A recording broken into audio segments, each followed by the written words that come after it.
Assalamualaikum warahmatullahi wabarakatuh. Perkenalkan, kami dari kelompok 5 yang beranggotakan Nurul, Ulfani Fitri Utami, Dewi Kartika Sari, saya sendiri, dan Reizan Haidar.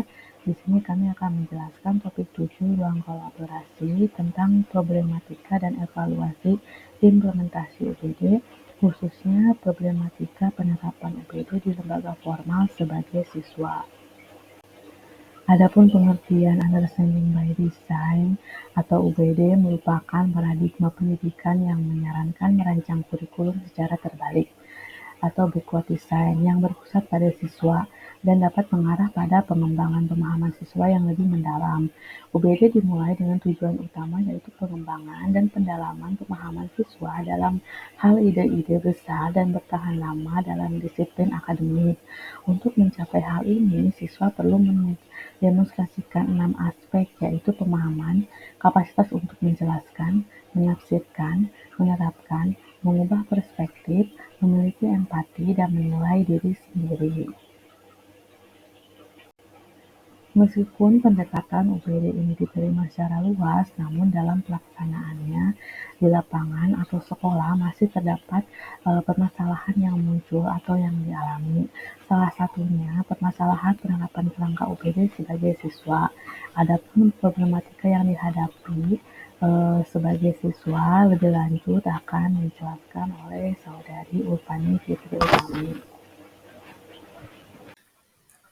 Baik, untuk masalah yang pertama, masih banyak siswa yang mengalami kesulitan untuk mengikuti pola UBD ini karena kemampuan siswa tersebut tidak dapat diukur sama rata. Contoh, ada siswa yang bisa terlibat aktif dalam pembelajaran di kelas, tapi juga ada juga siswa yang hanya sebagai siswa yang pasif saja. Yang bisa dilakukan oleh seorang siswa yaitu adalah belajar sesuai dengan kemampuan mereka, serta tidak malu untuk mengungkapkan pendapat apapun dengan cara bertanya jika mereka tidak ada atau ada hal yang, belum dimengerti atau dipahami mengenai materi pelajaran tersebut. Nah, di sini untuk masalah yang kedua dan ketiga, siswa yang belum terbiasa pada penerapan UBD ini karena berbeda dengan penerapan model yang biasa digunakan. Selain itu, siswa itu merasa kewalahan karena terlalu diforsir. Hal tersebut, berguna untuk kelancaran penerapan kurikulum UBD itu sendiri. Untuk masalah yang ketiga, buku teks dan standar isi yang digunakan juga tidak selalu secara eksplisit menyoroti konsep kunci yang harus dipelajari siswa tersebut. Jadi buku teks itu belum, mendukung siswa jika kurikulum menggunakan kerangka UBD. Nah, UBD ini juga membutuhkan sebuah pengembangan profesional yang ekstensif sebelum pelaksanaannya, karena hal tersebut cukup menyita waktu dan mungkin bahkan, dalam hal finansial juga, seperti itu. Baik, untuk masalah yang keempat, yaitu para kritikus juga berpendapat bahwa meluangkan waktu untuk melatih siswa berpikir kritis dan reflektif akan mengurus waktu dari tema sentral pelajaran yang dimaksud. Solusinya yang pertama adalah guru harus mampu mengembangkan perangkat pembelajaran yang lebih sesuai dengan kebutuhan siswa agar dapat mendukung penerapan kurikulum menggunakan kerangka UBD. Nah, hal tersebut dapat didukung oleh semakin berkembangnya teknologi di zaman sekarang. Yang kedua, guru agar dapat menciptakan pembelajaran UBD semenarik mungkin agar siswa tidak bosan dalam penerapannya dan lebih bisa memahami penerapannya dengan cepat. Seperti itu.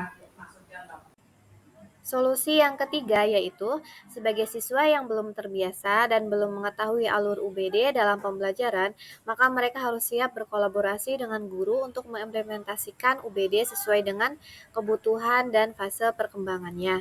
Yang keempat, siswa harus mencari referensi sumber belajar di luar buku teks atau standar isi, serta siswa harus mampu berpikir kritis agar dapat terbiasa berpikir kritis dan beradaptasi dengan kurikulum UBD. Hal ini dikarenakan UBD melibatkan siswa dalam pemikiran reflektif yang memiliki tujuan dan mengembangkan kesadaran diri mereka melalui latihan-latihan yang merupakan kunci bagi penerapan dalam kerangka kurikulum UBD. Kesimpulannya, penerapan dan pelaksanaan kurikulum UBD dibutuhkan kerjasama dari semua pihak, mulai dari stakeholder, kepala sekolah, wakakurikulum, guru, dan siswa. Permasalahan yang muncul harus segera diambil tindakan agar pelaksanaan kurikulum UBD dapat berjalan dengan optimal dan efektif.